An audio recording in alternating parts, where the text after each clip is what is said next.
boys and girls, please write your name at the top of your paper. Today we're going to count how many dots are in the 10 frame and then write that number in the circle.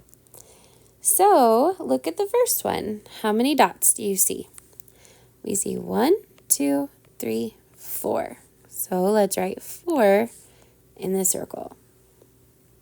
Good. Let's count the next one. Ready? Count with me.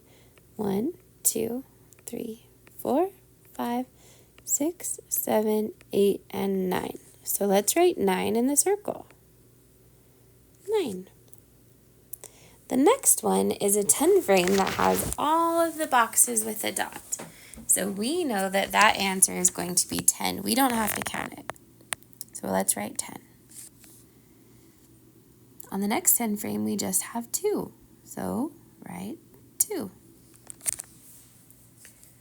The next one looks a bit tricky, so let's count it together. Ready? 1, 2, 3, 4, 5, 6. So let's write 6 in the circle. Let's do one more together. 1, 2, 3, 4, 5, 6, 7, 8, and 8.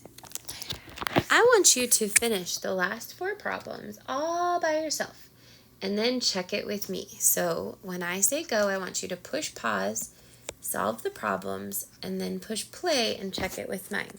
Ready? Go. Okay, let's check this together. What was your answer for this one? 3. Nice job. On the next one, we have 1. Did you get 1? Good work. This one is 5. And the last one is 7. How did you do? Did you get it? Good job, boys and girls. Nice work today.